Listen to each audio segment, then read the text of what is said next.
Okay, welcome everyone. Thank you all very much for staying to the end of the day for this talk. My name is Doug Hawkins. I work at Azul Systems on the just-in-time compiler and related things around it. And this is a talk about Java performance. In the spirit of Josh Bloch's book on Java puzzlers, this is Java performance puzzlers.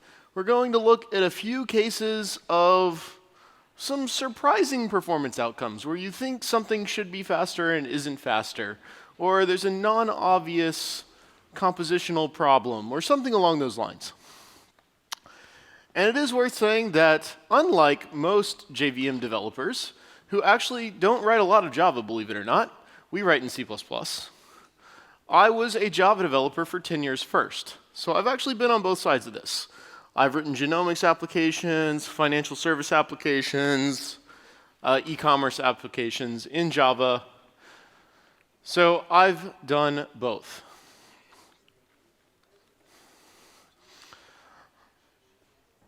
So the agenda is pretty simple. We're just going to look at some interesting and often unintuitive and sometimes funny performance cases and see what we can learn from them. Some of them will be serious, some of them will be, well, not so serious. Now we're going to start with a not so serious one. Okay, A, B, or C. Do you think it takes longer to add the numbers from 1 to 1395, 1 to 1396, or 1 to 1397? If you guess C, you are correct. It is going to take a little bit longer. But how much longer? Well, that's what we're going to find out. But how are we going to measure this? Measuring Java performance is actually pretty hard. If you came to my talk earlier today, you learned about all this jet machinery going on, and it compiles methods at different times, and it's going to start slow, and then it's going to run fast later. And that makes benchmarking difficult. A typical Java program is going to go through something like this. It's going to start off running in the interpreter. It's going to take tens of thousands of nanoseconds to do the simplest of things, if it's doing it enough times. But after that happens for a while, you'll run in the first tier JIT, and things are going to get a bit faster. And if you keep running that piece of code, it gets truly hot, and the only parts of your system that matter are those that are truly hot, then you're going to get to the second tier JIT. And if your code didn't get to the second tier JIT, well, it just doesn't matter performance-wise. You might have heard you spend 90% of your time in 10% of your code. No, that is a lie. It's about 3% of your code. It's a vanishingly small percentage. And then it's actually possible for your code, once it's gotten to this optimized tier, to go backwards and go to the interpreter and run slow again. And then to C1, first tier JIT, and then to C2 again. And all this is going on underneath. And you can see just from looking at this chart, if I profiled at the very beginning, that's what I measured, I would get very different numbers for this particular one, where I'd get like 30,000 nanoseconds while I'm in the interpreter, versus it's actually only a couple hundred nanoseconds once it's in the second tier JIT. So you really want something to remove this for you. And the tool that we in the Java community have largely settled on is something called JMH, the Java Measurement Harness. It's basically a tool that lets you write micro benchmarks, kind of like JUnit tests. So you say, using annotations, how you want to measure. I want to benchmark them using average time. Tell me the time output in nanoseconds. If I got some setup code, I annotate a method with setup and put it there. Set up all my test data. And then I can annotate not with test, but with benchmark to actually have my benchmark methods. And then I can have a few of those so I can compare how long they all take. And then JMH will take care of running my code enough to make sure it gets to the second tier JIT and it truly is hot and we're really measuring the right thing. So let's see it. Let's check adding some numbers. Now, I've chosen to add the numbers in what we might agree is a non-optimal way. Here's my benchmark. If we scroll down, this is how I've chosen to add the numbers from 1 to 1395. Yeah, maybe a loop would have been better. Don't worry, I used a loop to generate this code. I know how to use a loop to generate code that I should have used a loop for. But we're going to see how long this takes. I'll let you imagine what 1396 and 1397 look like. To get started using JMH, you kind of have to use Maven. JMH is doing a lot of interesting plugging into Java-C under the covers, and it's just easier to get all that to work if you use the Maven archetype.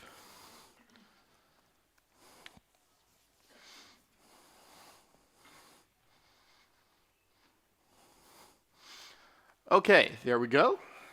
It has built. I could choose to run the entire benchmarks jar. You do not want me to do that we will be waiting well past 6 o'clock. So instead, I'm just going to run one benchmark at a time using some scripts that I've already made. Oop.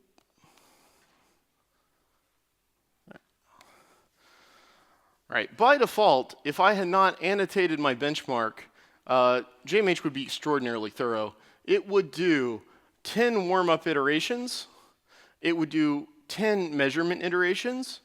And it would actually do 10 forks of the VM. And if I did that, this simple program, we would be watching the benchmark run for about 20 minutes.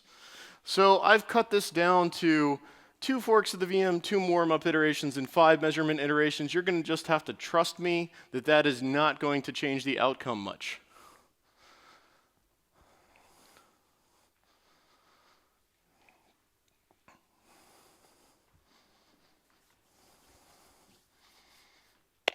All right, so here are our results. 1395 numbers takes 3.7 nanoseconds.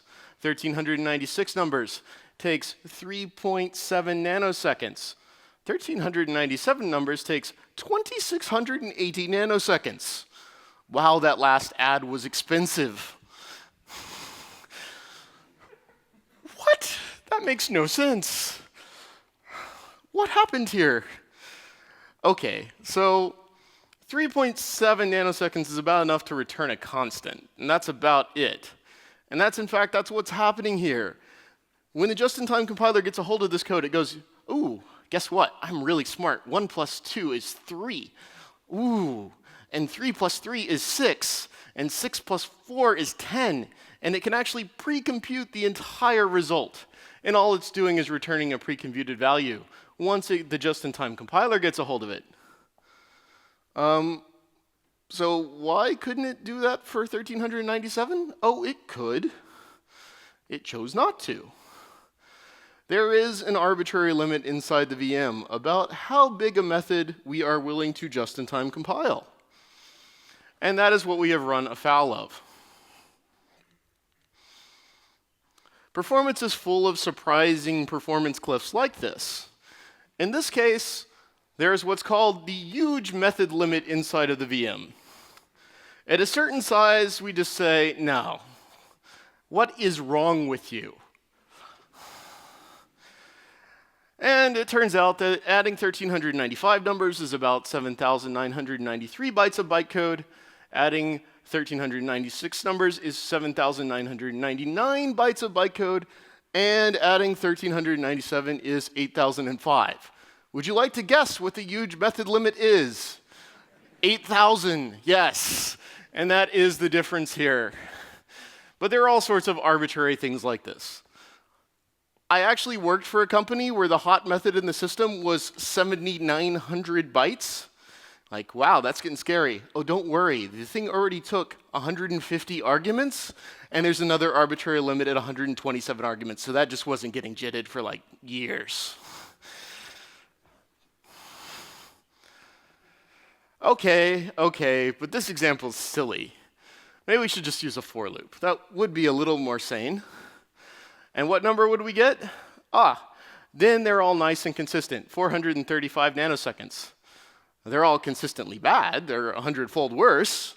But hey, there you go, nice and consistent. The compiler should, frankly, be able to optimize this, and it failed. Okay, let's try something a little more practical. I want to copy an array of integers. How might I do that efficiently? I could use system array copy. I could write a for loop myself.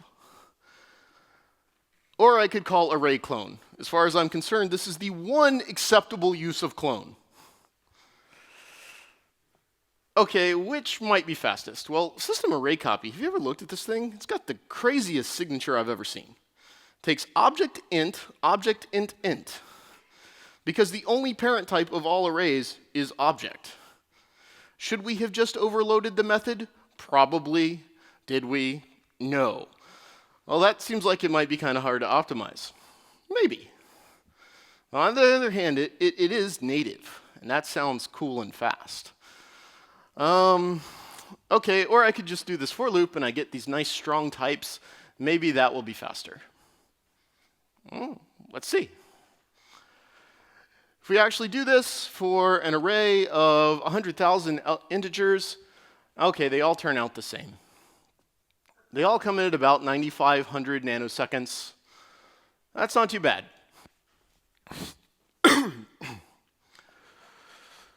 So it really didn't matter in the end. But you know what? I really want you to call array copy.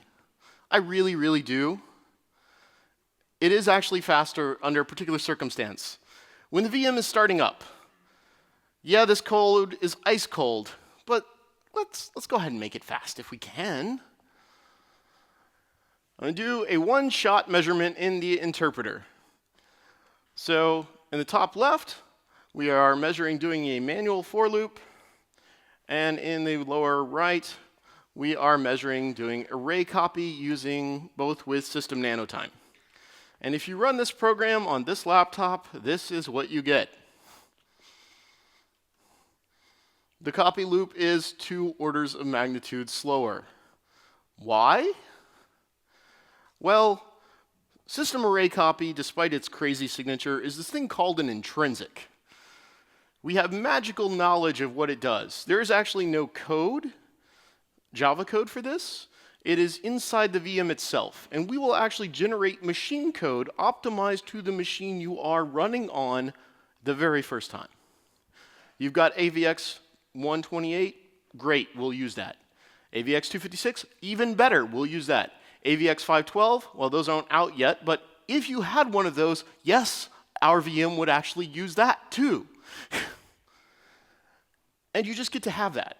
It's free from the very beginning. Eventually, it will get there with the manual copy loop when that code gets hot, but at the beginning, it's going to be slow. And performance is full of all these little intricacies. Your homework for tonight is to go find the list of intrinsics for the VM and memorize it. It's only about, I think, 270 today. And I'll come back and ask you all of them tomorrow. But one of the other things I want you to see from this example is, both of these are nominally order n. There's really no difference here from a big O standpoint, but clearly one has a slightly larger constant factor. And oftentimes when it comes to optimizing your code, it is much easier to do something that reduces the constant factor than it is to completely rewrite your algorithm from n squared to n log n. For instance, if your collection has a bulk put operation on it, like add all or put that takes an array on a buffer, you absolutely should call that. It is likely to be faster by a factor of 10. Okay, let's move on to something else. I want to take an integer, and I want to take an int, and I want to turn it into an integer. How might I do that? I could call integer value of, I could call new integer, or I could just, put the x in an integer context and it'll get autoboxed. Which do you think is faster? Well, the answer is it depends. You can't get this one right, so. It is correct to say that A and C are equivalent. Autoboxing is just syntactic sugar for calling integer value of. You could actually go and disassemble this with Java P-C, and you could see that for yourself. And hopefully you're willing to agree that if we give it the same bytecode as input, we should get the same result. The reason that you can't quite get this right, though, is behind integer value of there's a cache. It caches the numbers from -128 to 127 by default. You can actually configure the upper bound. You can't configure the lower bound for some reason. And it's just an array. That's all it is. We pre-compute the array. There's no hashing or eviction or any of that. It's just calculate, index into array, return it. Super fast, super simple. How could this ever be slow? Well, let's see. To test this cache, we're going to need to parameterize our test. And JMH lets me do that. I can parameterize a test by just using a param annotation and telling it what values I want this variable to have. And then in my setup code, I can use that. So I interpret the value of 100 to be used the range of integers from -100 to 100. So that would always hit cache. -1,000 to 1,000 will hit cache some of the time. And then -10,000 to 10,000, well, okay, it hits cache some of the time, but basically never. And here are the results. If you did this with JMH, it would show you the range column. This is a little bit hard to read, so I put it in a nice table. Here you go. So new. New is very, very, very consistent because it's only doing one thing. It always comes in at somewhere around like 6 nanoseconds. Autoboxed and value of, well, yeah, they are the same. When they hit cache, they're absolutely better. About 5 nanoseconds for the left column there. That's 20% improvement, or 15% improvement. Pretty good. But when they miss cache, they're actually worse. Even a simple cache lookup like that does impose about 10% overhead.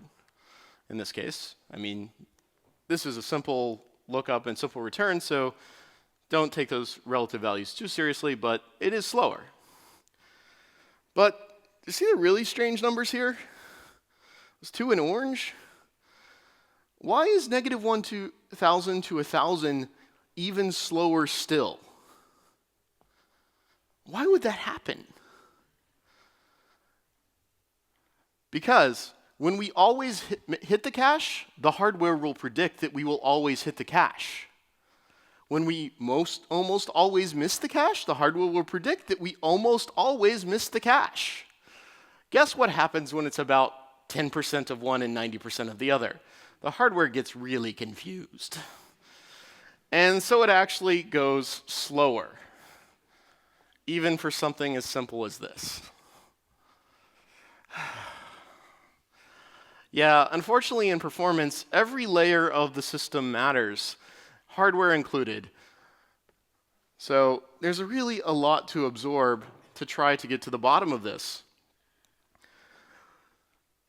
To take another example where the hardware has a strong influence, I just wanted to iterate over a list of integers, or an array of integers, or a linked list of integers, and see how long it took to sum up all the values. The blue line here is an array of ints, and you can see it's rock solid, very low, from 100 all the way up to, what's that, 1,000,000. Array list is the green line. It does sort of go sideways at 100,000 because of the amount of memory that the boxed integers are going to take up. And then there's linked list. That's the yellow line, if you were wondering. But all we're doing is iterating over some ints. It's all nominally order in. Why are they so different? Well, linked list is like this in memory. Everything you're putting in there is actually 2 objects, right? There's the actual integer itself, and then there's the node in the linked list, and that takes up a lot of space. And it's also just kind of jumbled in memory. Hardware doesn't like things being jumbled in memory. It wants nice, contiguous, compact things. Array list is better in this regard. The blue things, you can imagine those being the ints, and the array, at least in hotspot, is one contiguous piece of memory. And that's good. When you load the first element of that array, a cache line on x86 is 64 bytes. So you're loading 8 or even 16 ints all in one go. That's really good. But it's better. We're just going through this thing in order, right? We're going memory offset plus 0, memory offset plus 4, memory offset plus 8, memory offset plus 12. Guess what? The hardware can guess what's coming next. Memory offset plus 16. And so it will see this, and it will actually start prefetching the next cache line into memory, or the next cache line into last level cache. And so you will always hit the L3 cache, more or less. With the linked list, you could wait 50 nanoseconds to go out to main memory. This, you'll wait 5, maybe. Probably less. Much more predictable. But we're still having to go off into this other part of memory to get the objects. We can do better still. If we used an integer array, well, then you can kind of imagine the data looks like this. The data is just in the array. And that's super simple for the hardware to deal with, and your performance is much better. Obviously, there's less to garbage collect. Everything is good. If we could get value types and do generics over value types, that would be awesome.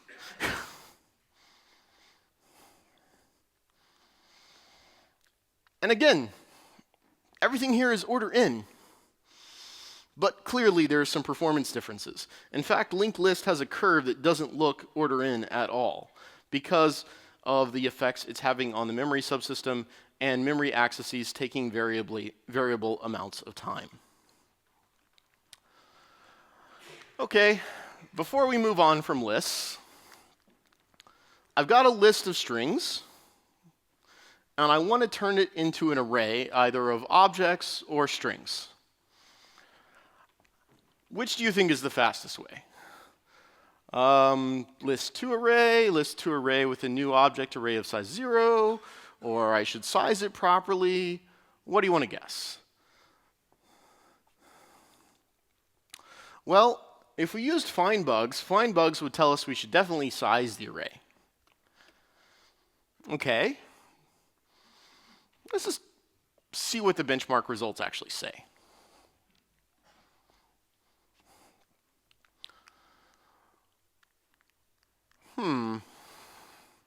Okay, first off, string arrays are a lot slower. Like, a lot. Threefold. Why? Well, to answer that question, you have to understand this piece of code. Object array objects is equal to a new integer array. Objects 0 equals foo, the string foo. Does this code compile? Yes, it does. What happens when you run it? It raises an exception hopefully most of you have never seen, an array store exception, which means, I'm sorry, we have an integer array here. Why are you trying to put strings in it? But this is done through runtime checking. So every assignment to an array potentially has an extra bit of type checking associated with it. And yeah, that gets expensive. But of course, the object array is kind of special. If we see that our array is an object array, which objects are not objects? None of them. So we can make that cheaper. And in fact, that's what is done. So when we're copying the contents of an array list to an object array, we can safely get rid of all those checks. But when we're copying to a string array, we have to check every single element as we're doing it. And that's where the overhead is coming from.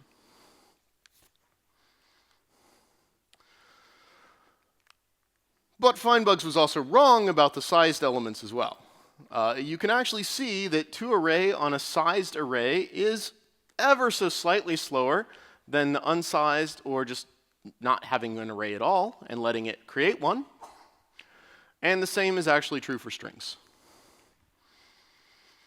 But come on, I created an array of the right size for you. I mean, I tried to make this easy. Why would that be slower? Well, it depends. If you give me an array, you've already constructed it, and you've already had to zero allocate it, or zero initialize it. But if I create the array, if you give me an array that's too small, or you just don't give me one, then I can do a malloc of the array, and then technically, yeah, sure, I'm supposed to zero initialize it, but I'm just going to copy over that immediately anyway. So then the just-in-time compiler can go, well, I don't really need to zero it. Let's just copy over it, and we're done. But if you give me some array, I don't know what state it's in, then I have to worry about all this. I don't get to have that. So, that's where the difference comes in. It's really unintuitive, but that is the case. Not that it's a big difference, mind you, but that is the case. Okay. Let's take an integer and convert it to a string.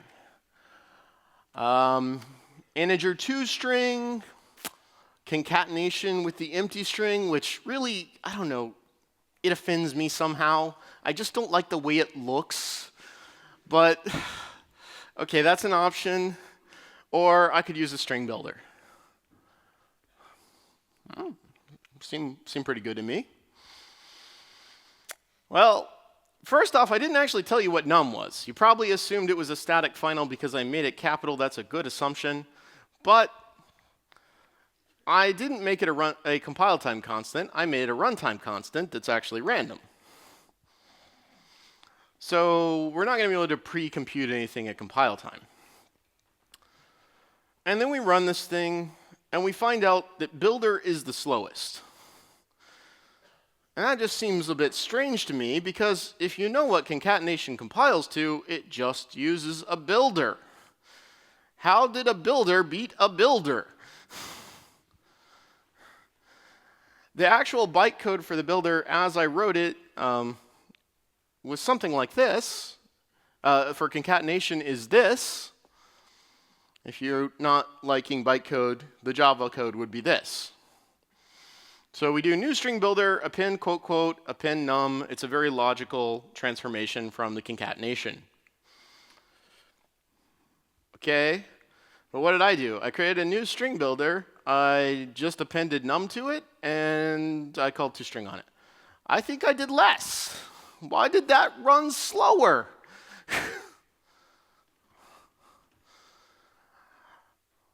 Okay, well, let's try a straight-up comparison of these two. I will write that code manually, the same thing I should get from concat, and I will compare it to what I wrote before, and we'll see if we still see a difference. Yes, there is a difference. And then if I write the code that but the concatenation-like one, okay, it's like concatenation. Weird. Really, really weird. What happened here? So the VM has a very specific optimization that knows what concatenation looks like, and it goes and looks for that.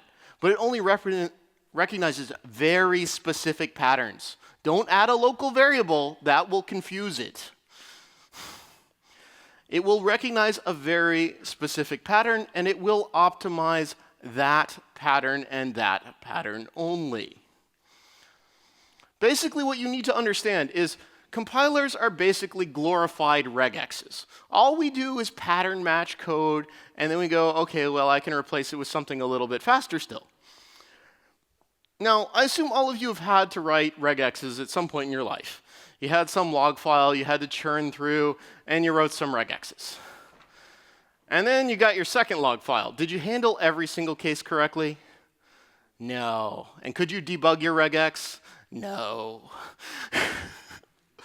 That is what we have to deal with. So what did we do when we first made this regex, so to speak? Well, we took the input we had. We took a lot of your Java programs, and we said, well, a lot of people seem to be doing it that way. Let's make that fast. Excellent. And then the other person comes along and they wrote it a little differently. Whatever. And that's sort of what we do. Like, even if we knew this ahead of time, we'd go, well, if I do this thing for that guy, for those 9 people over there, I'd make it better for 9 people. What about that weirdo? Well, he's weird. So if you think you're getting clever and you write intricate, special-looking code, be prepared for special treatment. No, I did not say good treatment, I said special treatment.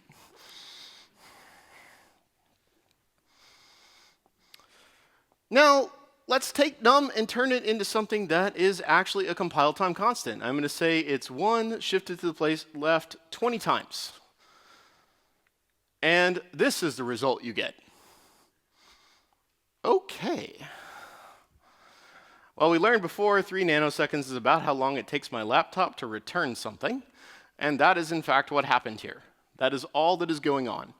If we go and run Java P and disassemble this, we'll find out that the actual bytecode of concat now is return the string 1,048,576. And that is it. How did that happen? Well, even JavaC, which is a deliberately dumb compiler, does about 5 optimizations. Fortunately, it only needs 2 to pull this off. So we take 1 to the 20th, shift it to the left 20 times, and we go, well, that's a constant, a binary operator, and a constant. It's basically a regex. I can compute that. Okay, great. Num is really 1,048,576. All right, now we take num, and we go, we have the constant string, empty, and a constant number, 1,048,576. Let's, again, constant fold those. And now we end up with 1,048,576 as a string literal, and that's it. Brilliant. Produces code, just runs instantaneously. It'll actually run instantaneously in the interpreter. But you can see that performance doesn't entirely compose intuitively. A seemingly small change, not even changing whether the variable is static and final, but just changing its right-hand side, very dramatically changed the performance outcomes. And now, no matter how I wrote the builder manually, it's not going to do as well as concat. So concat is always the right answer. That's the takeaway, right? No. No, can't be that simple. So now let's take a string, and we're just going to add concatenate all the numbers up to 100. Why? I don't know. I felt like it. And then I'll try it with the builder as well. We're going to give the builder another chance. And what happens if we run this? Well, the builder wins. Comes in at 980 nanoseconds to concatenates nearly 2,700. So the builder is faster by a factor of 3. That looks pretty good. Oh, it gets better. Think about what happens when you do use a string builder or do a concatenation. What it actually translates to is create a new string builder, which has a character array inside of it, copy all the characters from the string we started with into that character array, add a little bit on the end, now call toString, which has a string and another character array. Oh, and by the way, copy all the characters again. So we create 4 objects for that concatenation operation. If you chain them together, it'll do a little bit better, but nominally it's 4 objects.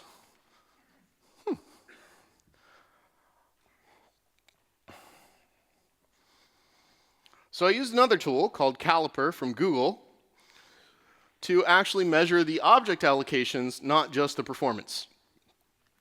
So concatenation produces 400 objects, and a mere 72,000 bytes of memory are used to produce a less than 300 character string. Well done.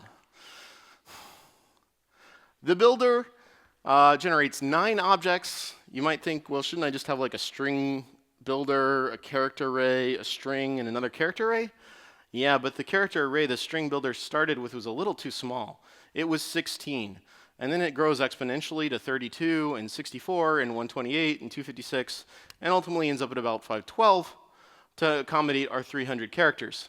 So we create an extra 5 character arrays we don't really need. But we only use 1,640 bytes of memory. That's not so bad. But there is something there. I can actually tell String Builder how big I want it to be. And I know roughly how big I need it to be, 300 characters. So if I did that,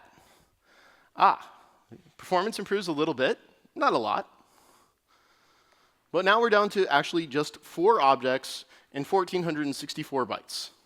OK, that's looking pretty good. Now, admittedly, for most of us, this just doesn't matter. I told you one of the things I used to work on was genomics applications. When you have strings that are 500,000 DNA nucleotides, this does actually start to matter.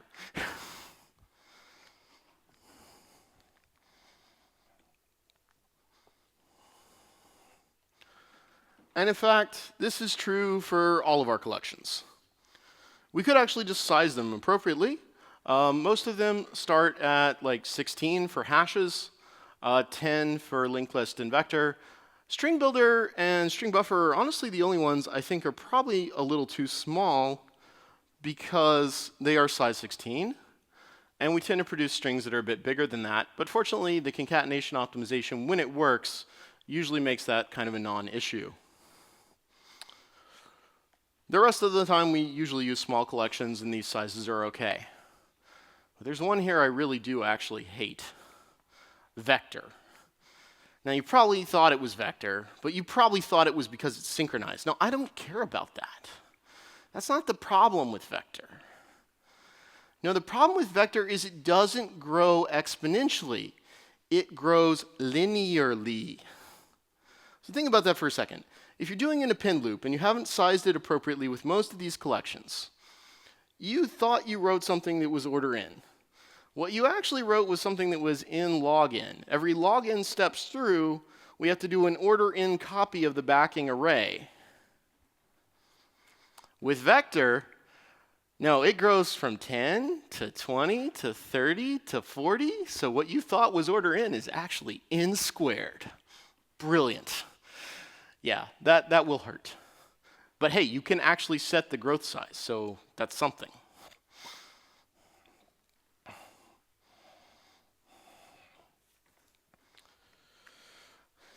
And now for our last example. Java is dynamically dispatched. There's no getting around it. By default, it is dynamically dispatched, and we need to optimize for that. And so, which do you think's better? Do you think if I have an object invocation and there's one type flowing through it, it performs better? Or there's an object invocation, there are 2 different types flowing through it and it performs better? Or there's an object invocation with 3 different types flowing through it and that performs better?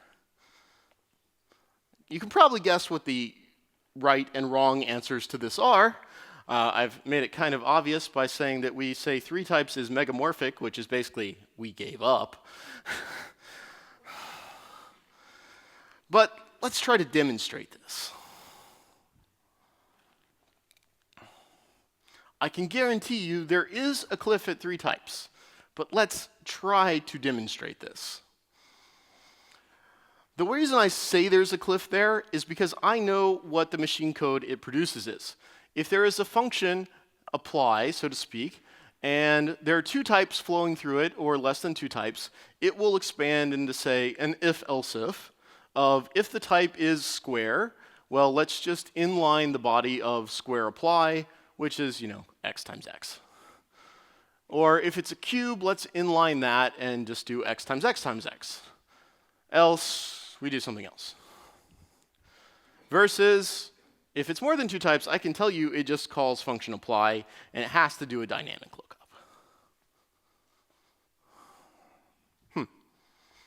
OK, let's try to actually benchmark this. Set up for whether this one's a bit complicated. I've created an array of integers, actually in the static block of the benchmark. And then I call setup.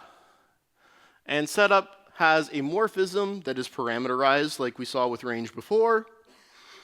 And we go through and we warm up the benchmark code with different types of function objects. If morphism is greater than or equal to 1, we use square and we warm up the benchmark code. If it's greater than or equal to 2, we also do it with cube. If it's greater than or equal to 3, we do it with a cleverly named class called another square. And if it's greater than or equal to 4, we do yet another square. And then at the end, regardless of how many types we've shown it during the setup, I just use a square. So at the end of the day, we're just going to use one type. It's all about how many types did we show it during the setup phase. And this should actually change the code gen.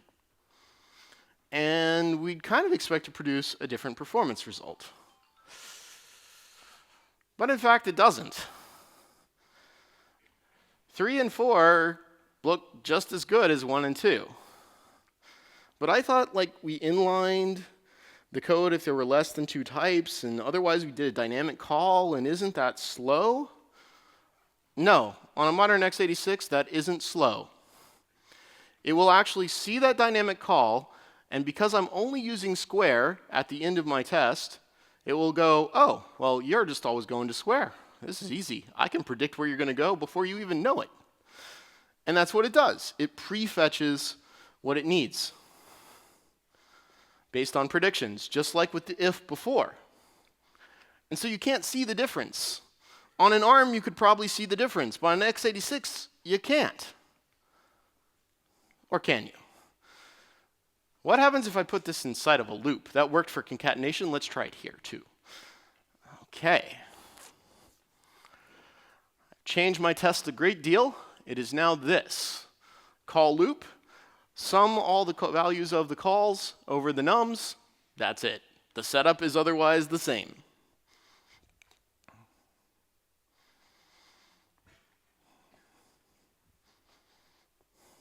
And this is what you get. Huh. Apparently 1 is actually the best. You probably guessed that correctly. 2, not bad. I mean, it goes from 4,000 nanoseconds over this array of like 1,000 ints to 6,000. But 3 and 4, yeah, there's a cliff there.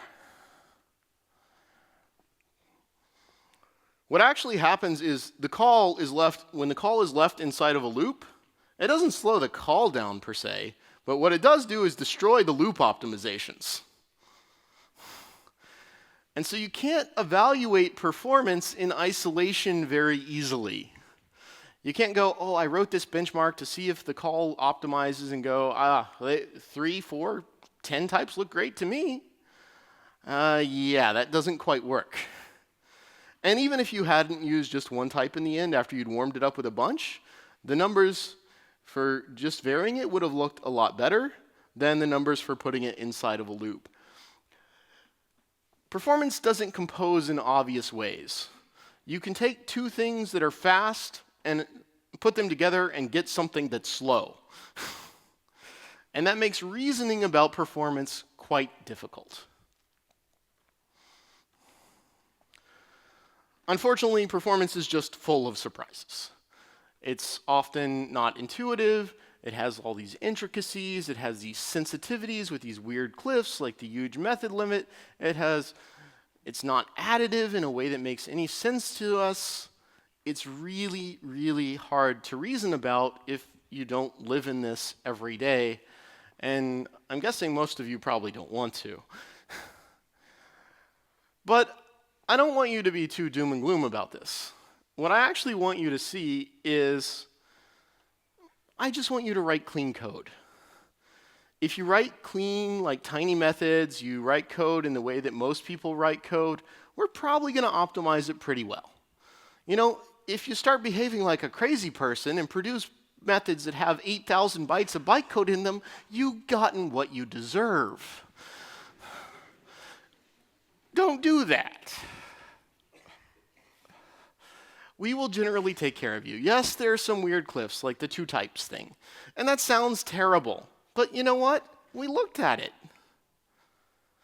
90% of call sites, even if they're the dynamic call, you want to guess how many types they use? 1. Another 5% use 2. And that's why we give up at 3. It's just like, well, we covered 95% of cases. That 1 in 20 guy, the hell with him. We did actually add support for 3 types to RVM, so if you're one of those people, come to us. It's really not so bad, but you do have to be careful.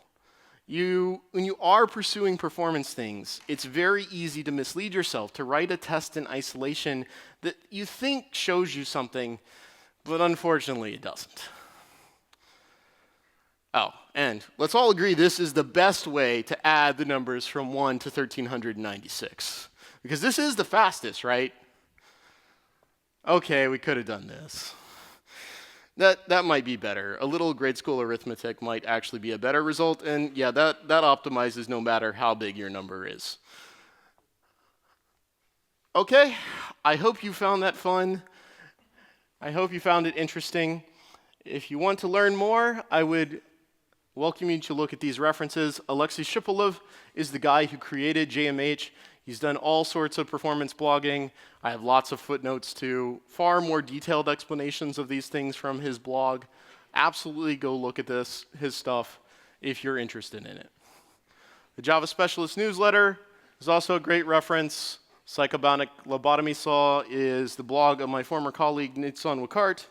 And Mechanical Sympathy is a blog that talks a lot about Java performance, but also low-level hardware performance, as the name might imply.